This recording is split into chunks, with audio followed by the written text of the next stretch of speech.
장 말씀을 가지고 우리 성도분들과 나누었습니다. 그때 제가 처음 시작하면서 제가 이제 금요기도회 설교를 그때 처음 했거든요. 제가 부임하고 나서 제일 처음이었는데 떨린다고 얘기했습니다. 금요기도회 낯선 시간과 낯선 분위기에 설교하려니까 좀 떨리더라고요.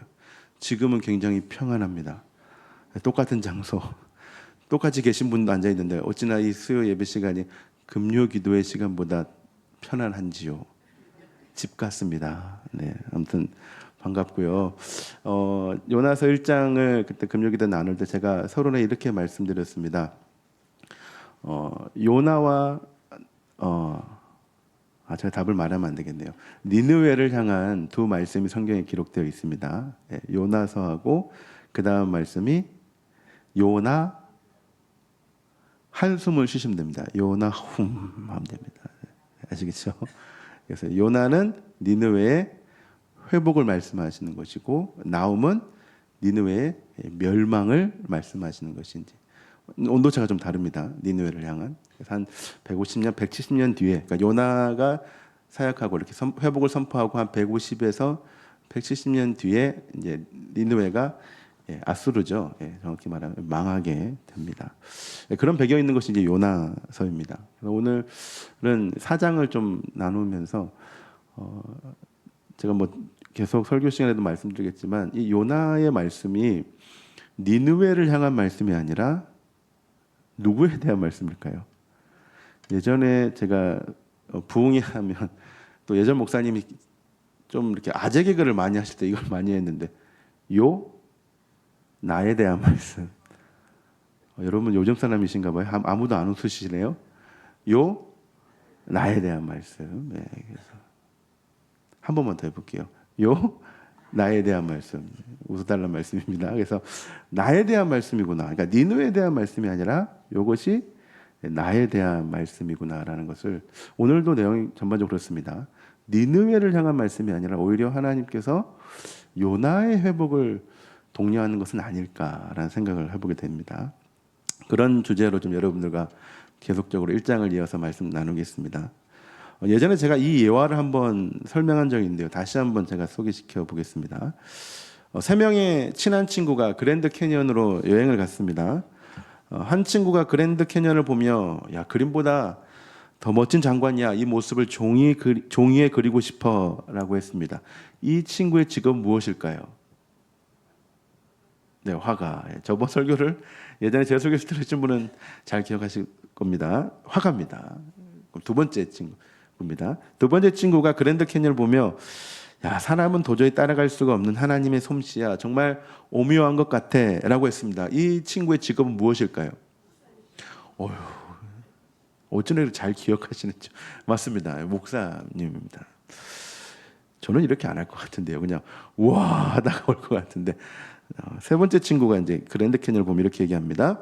그것도 그렇지만 여기서 소를 잃어버리면 도저히 찾을 수가 없겠는 걸 생각만 해도 끔찍한 일이야. 이 친구의 직업은 무엇일까요? 축사. 네, 농부만 다 나옵니다. 영어로 미국에서 소를 치는 사람은 뭐라죠? 카우보이였습니다. 이제 기억나시죠? 제가 한번 설명했던 거. 이게 무엇을 뜻하냐면 내가 또 내 환경이 나의 모습이 어떤 생각을 가지고 있는 것에 따라 같은 세상도 다르게 보인다라는 거죠. 똑같은 그랜드 캐니언을 보면서 그림에 그리고 싶어 혹은 정말 하나님 솜씨는 오묘해. 여기서 소 잃어버리면 어떡하지? 그러니까 똑같은 풍경과 광경을 보면서도 다른 반응이 나온다라는 것이죠. 중요한 것은 내가 어떤 시선과 생각으로 그것을 바라보는가에 따라 그것이 다르게 보인다는 것입니다. 요나입니다. 요나는 그러면 니느웨에 대해서 어떤 시선을 바라보고 있는가? 과연 요나가 하나님과 동일한 시선을 가지고 바라보고 있는가? 그런 것 같습니까? 아니라는 거죠. 어떻게 보면 요나는 하나님의 시선, 하나님이 니느웨를 바라보는 그 시선과 너무나도 정반대로 바라보고 있습니다. 그러다 보니 니느웨가 이제 회개를 했거든요. 우리가 2장 3장을 읽지 않았지만 그 요나의 선포로 말미암아 회복의 선포로 말미암아 신기하게도 왕을 비롯하여 모든 사람들이 회개를 하게 됩니다. 참 놀라운 역사죠. 그런데 이 니느웨의 회개는 요나에게 절대로 용납할 수 없는 사건이었습니다. 우리는 용서받을 수 있는 사람과 받지 않아야 될 사람을 우리 나름대로 구분합니다. 그런데 만약 받지 않아야 될 사람이 받는다면 우리에게 무엇이 올라올까요? 분노가, 요나처럼 성냄이 올라옵니다. 정의와 올바름이라는 우리의 개인적인 잣대로 사람을 판단한다는 것이죠. 근데 그거 아십니까? 우리의 이 잣대, 그 사람을 판단하는 잣대가 굉장히 용수철 같다는 것입니다. 우리의 기준이 늘었다가 줄었다가 마음대로 변한다는 것이죠. 그래서 우리가 용납할 수 없는 이유를 생각해 보면 나에게는, 나 자신은 굉장히 지극히 관대한데 상대방에게는 굉장히 옹졸하게 생각합니다. 그러니까 내가 무엇을 잘못하면 나 자신의 잘못은 굉장히 관대하게 바라보는데 상대방의 잘못은, 그리고 그 못난 모습은 너무 옹졸하게 우리가 바라본다라는 것이죠. 물론 니느웨의 악독이 심하지 않은 것은 아닙니다. 니느웨의 악함은 너무나도 심했습니다. 제일 화려한 도시이면서 제일 악한 도시가 바로 이 니느웨입니다. 이러한 도시에 대한 요나의 잣대는 굉장히 엄격합니다. 요나가 생각하기에 니느웨는 회개할 자격도 없는, 하나님의 용서를 꿈꿀 수 있는 그런 도시가 절대로 아니라는 것입니다. 그러니 자신에게는 굉장히 관대하고 니느웨에 대해서는 엄격한 것입니다. 그래서 니느웨가 회개하고 또 하나님께서 용서하신다는 것이 요나의 마음에 들지 않는 것입니다. 우리도 그렇지 않습니까? 앞서 말씀드린 것처럼 우리도 우리 나름의 기준이란 것이 있습니다. 그 기준은 내가 하나님을 바라보는 안경이기도 하지만 사람을 내 관점, 내 시선으로 바라보는 안경이기도 합니다. 그런데 그 문제는 그 안경에 내 주관이라는 색이 입혀져 있다는 것입니다. 그래서 하나님을 하나님의 관점으로 보는 것이 아니라 그 색 안경으로 보고요. 그리고 사람을 하나님의 시선으로 바라보는 것이 아니라 그 안경 색깔로 본다는 것입니다. 그러니까 우리에게는 우리 나름대로의 잣대가 있어서, 그 안경이 있어서 하나님뿐만 아니라 사람에게도 그 색안경을 끼고 하나님을 보고 사람을 본다는 것입니다. 꼭 뮤슬가가 본 그랜드 캐년, 카우보이가 본 그랜드 캐년이 다른 것처럼 우리는 너무나도 우리의 잣대로, 우리의 기준으로 다른 시선으로 대상을 바라보는 것입니다. 그러므로 지금 우리에게 중요한 것은 내가 색안경을 끼고 이 주변을 또 하나님을 바라보는 것이 아니라 우리가 익히 알고 우리가 너무나도 잘 알고 있는 것처럼 하나님의 생각과 하나님의 뜻과 하나님의 시선을 가지고 바라봐야 한다는 것입니다. 그러므로 지금 우리에게 중요한 것은 그 하나님의 생각과 또 하나님의 뜻과 하나님의 시선이 과연 무엇이냐라는 것입니다. 그렇게 봐야 하는 거는 알겠는데, 우리가 그렇게 살아야 되는 건 알겠는데, 그것이 하나님의 시선이 과연 무엇이냐라는 것입니다. 요나도 이런 하나님의 시선을 가지고 니느웨를 바라봐야 했는데 그렇지 못한 것이죠. 왜? 몰랐기 때문에. 아니, 그것을 알려고 하지 않았기 때문에, 하나님의 시선을 거절했기 때문에 요나는 니느웨를 자신만의 시선으로 바라본 것입니다. 그렇다면 성도 여러분, 하나님의 시선, 이 니느웨를 바라본 그 하나님의 시선은 과연 무엇이었을까요? 그게 11절에 나와 있는데요. 우리 11절 같이 한번 읽겠습니다. 시작. 하물며 이 큰 성읍 니느웨에는 좌우를 분별하지 못하는 자가 12만여 명이요 가축도 많이 있나니 내가 어찌 아끼지 아니하겠느냐 하시니라. 네, 이것이 니느웨를 향한 하나님의 시선입니다. 제일 마지막 구절 하반절을 뭐라 했죠? 내가 어찌 아끼지 아니하겠느냐. 그러니까 니느웨를 보면서 하나님이 이때까지는 내가 이 니느웨를 망하게 하겠어, 멸망시킬 거야, 너희들은 정말 나쁜 놈이야, 너희들은 심판받아 마땅해야 돼, 이게 하나님 시선이 아니라 내가 어찌 이 니느웨를 아끼지 아니하겠느냐. 이것이 하나님의 시선이라는 것입니다. 성도 여러분, 만약에 하나님께서 이 김정은과 북한을 보며 좌우를 분별하지 못하는 자가 수백만 명이요, 그 북한에 가축도 많이 있나니 내가 어찌 북한을 아끼지 아니하겠느냐라고 하신다면 여러분 어떻게 할까? 여러분 어떻게 반응을 보일 겁니까? 요나서의 2장 3장에 보면 니느웨의 백성들만 회개한 것이 아니라 누구부터 회개했다고 했죠? 왕부터 다 회개했거든요. 만약에 북한에 있는 김정은과 북한이 그렇게 회개한다면 여러분들은 요나처럼 반응을 보이겠습니까? 아니면 박수치면서 환영하시겠습니까? 네. 답하지 않으셔도 됩니다. 우리 스스로에게 한번 질문해 보십시오. 100%두 팔을 벌리면서 그 사람들을 축복할 수 있고 끌어안을 수 있을까요? 지금 하나님의 시선은 니느웨에 대한 멸망과 패망이 아닙니다. 하나님의 시선이 2절 하반절에도 나와 있는데요. 우리 같이 한번 또 읽어보겠습니다. 우리 2절 하반절 읽어보겠습니다. 시작. 주께서는 은혜로우시며 자비로우시며 노하기를 더디하시며 인애가 크시사 뜻을 돌이켜 재앙을 내리지 아니하시는 하나님이신 줄을 내가 알았음이니이다. 이것이 요나의 고백인데요. 이것이 하나님의 또 다른 시선입니다. 지금 니느웨를 향한 하나님의 시선은 어찌 내가 이 백성을 아끼지 아니하겠느냐. 그래서 내가 이 백성 가운데 은혜와 자비와 인애를 베풀겠다는 것입니다. 이것이 하나님의 니느웨를 향한 시선입니다. 그런데 이것에 대해 요나가 전적으로 동의되지 않는다 할지라도 어쩔 수 없습니다. 이것이 누구의 뜻입니까? 하나님의 뜻입니다. 우리의 생각과 시선과 너무나도 다른 하나님의 생각과 시선인 것이죠. 하나님께서는 하나님 자신과 우리가 같은 생각과 시선을 가지길 원하십니다. 지금 하나님께서 1차적으로 원하시는 것은 니느웨의 회복보다는 이 하나님의 부르심에 대한 요나의 적극적인 긍정적인 반응입니다.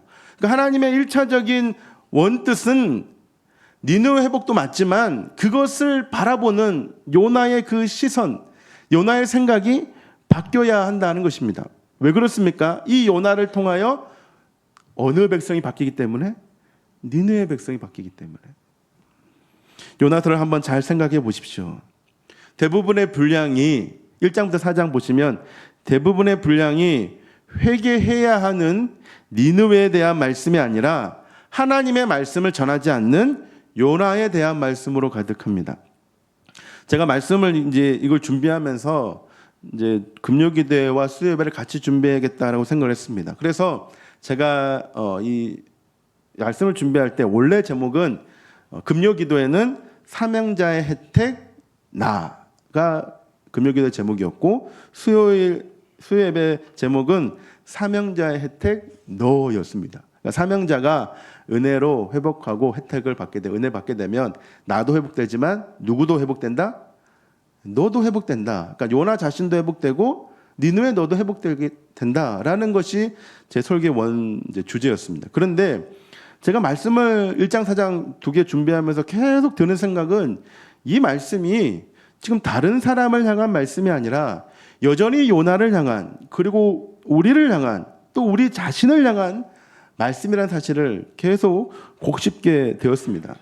지금 니느웨를 향한 요나의 거룩하지 못한 시선을 보며 우리 자신의 시선이 요나의 시선과 같다는 사실을 깨닫게 된 것이죠.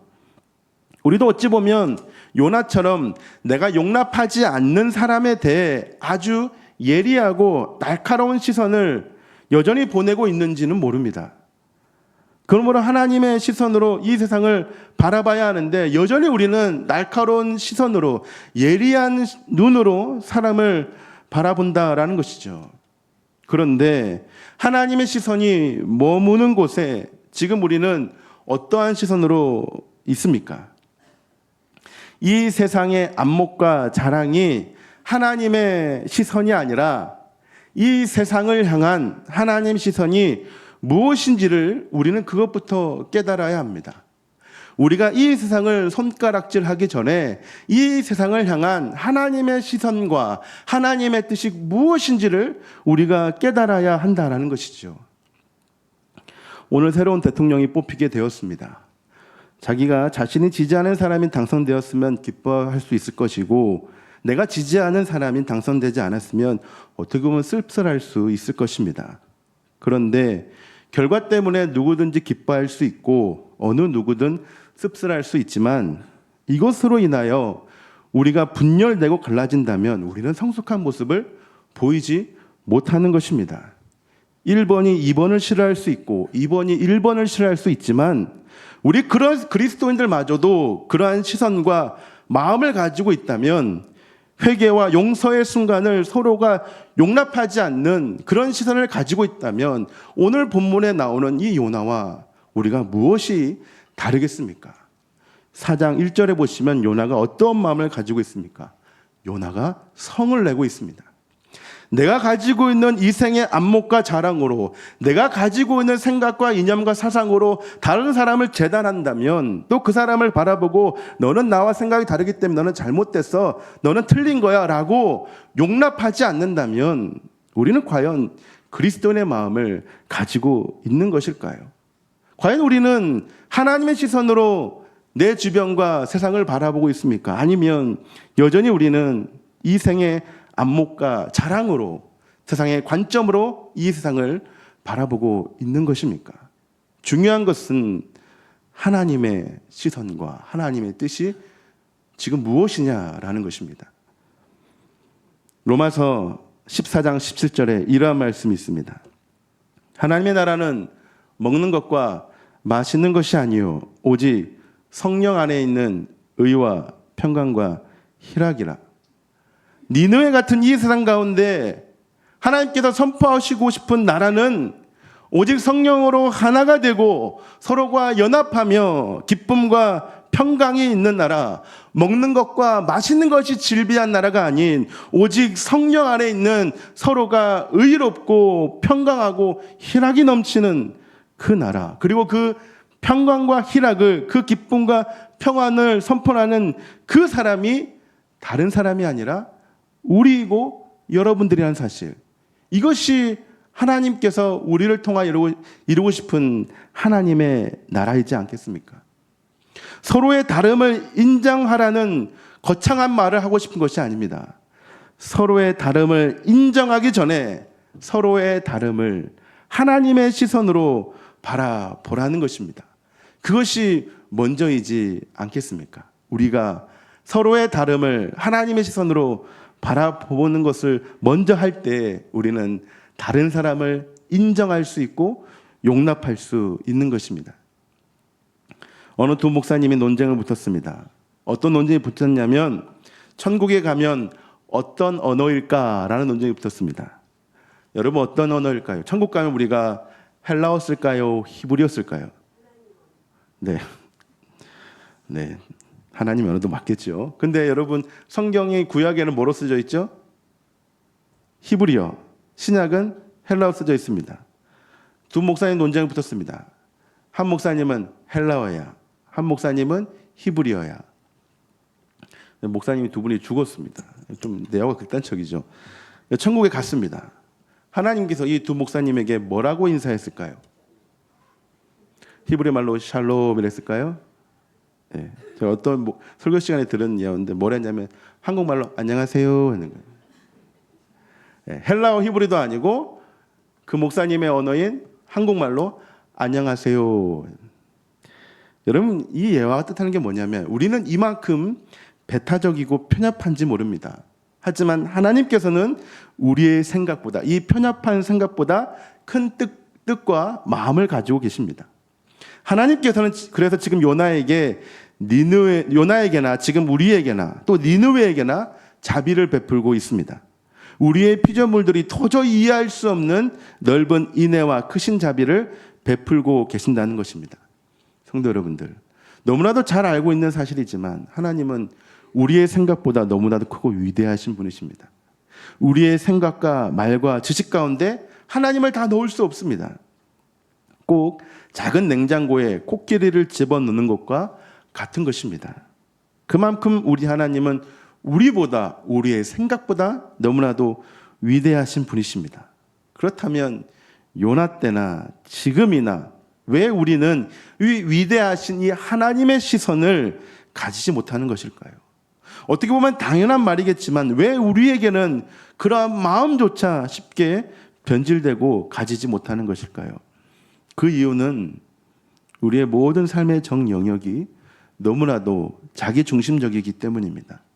요나서를 보면 요나가 기뻐하는 순간이 딱 한 순간입니다. 그게 5절하고 6절입니다. 5절하고 6절을 보시면 앞에 화면을 보시면 제가 밑줄 친 부분, 자기를 위하여 초막을 짓고 그의 머리를 위하여 요나가 박넝쿨로 말미암아 어떻게 했다고 합니까? 크게 기뻐하였더니, 요나가 크게 기뻐한 모습은 자기를 위하여 초막을 짓고 자기의 머리를 위하여 박넝쿨이 있었을 때 요나는 기뻐하였습니다. 요나의 기쁨은 니느웨라는 다른 사람의 회개와 회심이 아니라 오직 자기의 안녕 때문에 요나는 기뻐하였습니다. 죄 때문에 괴로워하는 백성들보다 뜨거운 태양 때문에 괴로워하는 자기 자신을 더욱더 소중하게 여겼습니다. 그래서 영혼의 회개보다 고작 박넝쿨 하나에 기뻐하였습니다. 기쁨의 근원이 하나님과 이웃이 아니라 오직 자기 자신에게만 집중되어 있는 것이죠. 요나, 너가 하나님의 은혜를 받을 자격이 없는데 받았다면 다른 사람들 또한 자격 없어도 은혜를 받을 수 있어 라는 그 하나님의 말씀을 생각해야 되는데, 요나는 그 말씀을 생각하기 전에 자기만 생각하는 자기 중심적인 사고에 갇혀버린 것이죠. 성도 여러분, 자기 중심적인 신앙과 생각과 우리의 삶은 하나님의 뜻과 하나님의 마음을 가리게 됩니다. 우리가 자기 중심적으로 빠져 있으면 우리는 하나님을 오롯이 바라보지 못하고 온전히 바라보지 못하는 것입니다. 그 하덕규 목사님의 그 시인과 촌장이죠. 그 가시나무라는 노래가 있습니다. 아십니까? 조성모 씨가 불렀던 내 속엔 내가 너무도 많아서 당신의 쉴 곳 없네.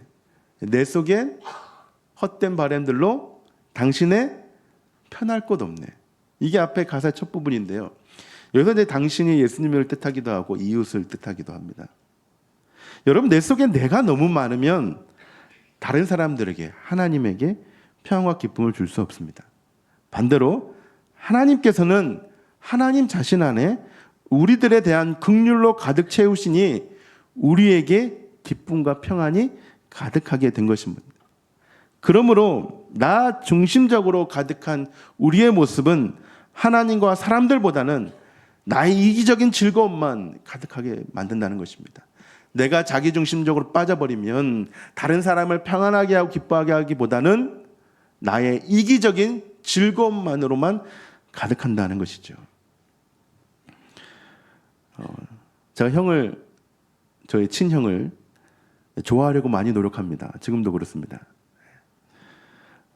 저희가 이제 형과 제가 이제 둘인데, 제가 형을 좀 싫어하게 된 계기가 있었습니다. 한 몇 개 되는데, 이 설교를 우리 형이 보면 안 되거든요. 싫어하게 된 계기가 몇 개 있었는데, 그 중에 하나가 뭐냐면, 제가 형이랑 어렸을 때 밥을 먹으면 제가 좀 스트레스를 받았습니다. 왜 스트레스 받았냐? 이제 메뉴가 이제 어머니께서 제육볶음이나 제가 좋아하는 오징어 볶음을 해주시면 저는 제가 좀 다른 사람을 챙기는 사람이거든요. 이래 봐도. 저 형을 배려해서 야채랑 고기랑 같이 먹었는데 형은 매번 먹을 때마다 아주 얄밉게, 그거 알죠? 젓가락으로 휘저으면서 고기만 쏙 골라 먹는, 정말. 그래서 제가 어린 마음에 속으로 이런 말을 했습니다. 경상도 말로, 와, 집비 모르네. 그래서 집비 모르네는 자기밖에 모르네라는 말을 경상도 말로 집비 모르네. 이걸 입으로 뱉을 수는 없습니다. 왜 그럴까요? 이 형한테 혼나고 형한테 이 집비 모르네 이러면 혼나기 때문에 속으로 계속 집비 모르네. 그렇게 형의 참 그 얄미운 짓을 해도 저는 어떻게 했을까요? 성경에 나오는 요셉처럼 형의 핍박이 있어도 그 음식에 핍박이 있어도 혼자 묵묵히 형은 고기를 먹어도 양파와 대파만 먹는 그런 참 이타적인 사람이었습니다. 제가. 그런데 제가 스스로는 너무 스트레스 받았습니다. 그래서 제가 이렇게 야채를 많이 먹고 이렇게 커진 거거든요. 원래 코끼리가 큰 것처럼 야채를. 밥을 먹는 그 기쁨의 시간이, 평안한 시간이 저에게 굉장히 화가 나는 순간이었습니다. 뭐 이게 유치한 예지만 이기적인 마음은, 개인의 이기적인 마음은 자신을 좋게 하게 할지 몰라도 내 상대방에게는 평화롭지 못하게 할 수가 있다라는 것입니다. 아주 유치한 예라도 우리가 이걸 생각해 보면 이기적인 마음이 참 우리를 힘들게, 상대방을 괴롭게 한다라는 것이죠. 우리가 영적으로 이기적이게 되면 그 관계가 나와 주변뿐만 아니라 하나님과의 관계 또한 평안하지 못한 관계로 변할 수 있다는 것입니다. 그렇기 때문에 우리에게 중요한 것은 나의 자기중심적인 모습 때문에 우리 주변이 하나님과 사람들에게 영적인 누를 범해서는 안 된다는 것입니다.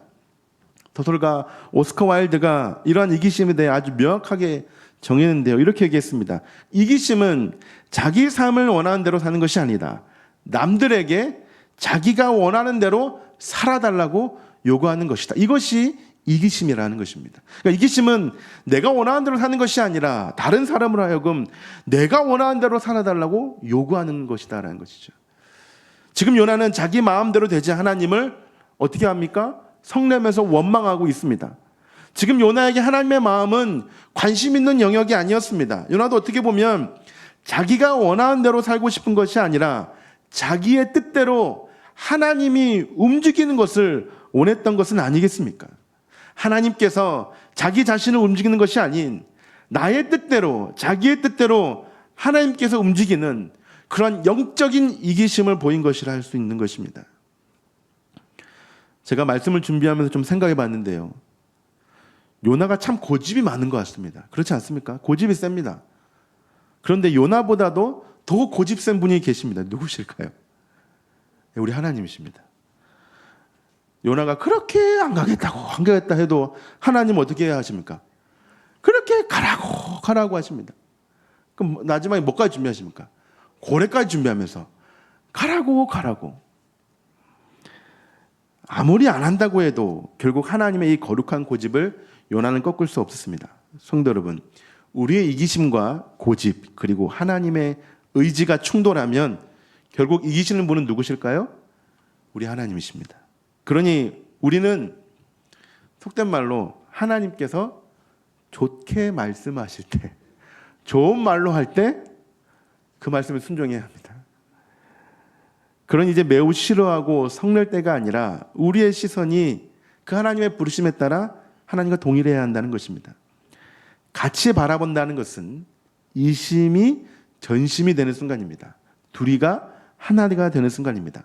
그리고 나에게서 너를 바라보는 것이고 우리가 한 마음을 가지는 것입니다. 그러므로 지금 우리에게 중요한 하나님의 시선은 세상과 니느웨가 아니라 여전히 욥바와 다시스로 도망가길 원하는 요나와 우리에게 향하고 있습니다.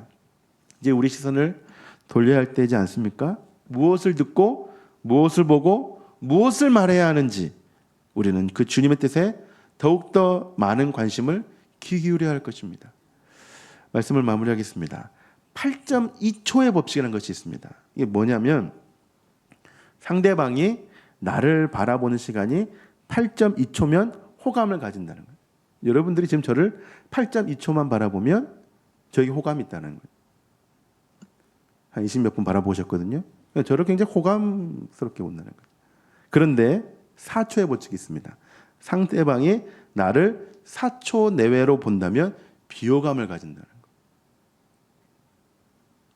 5, 6, 7, 8. 감사합니다.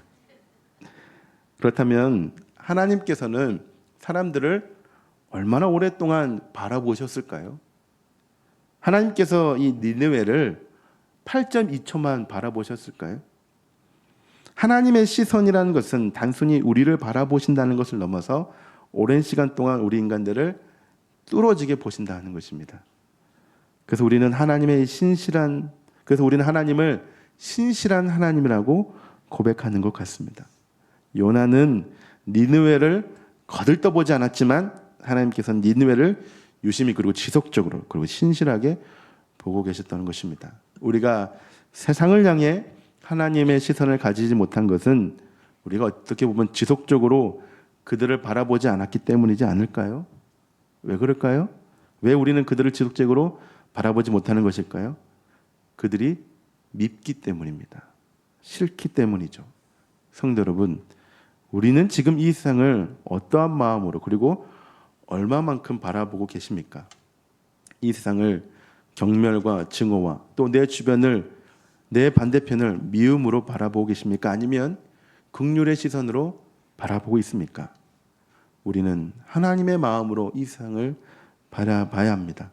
우리의 마음이 하나님으로 가득하지 않으면 우리의 시선을 절대로 바뀌지 않습니다. 이 세상을 향한 하나님의 무엇인지 정확하게 알고 긍휼한 마음으로 내 주변과 세상을 바라봅시다. 다른 사람을 먼저 보기 전에 나 자신을 하나님께 반추하여서 우리의 눈과 마음과 생각을 바꾸시는 저 여러분 되기를 바랍니다. 그리하여서 이 니느웨 같은 세상에 요나와 같이 하나님의 마음과 뜻과 회복을 온전히 선포하시는 저와 여러분들이 되길 바랍니다.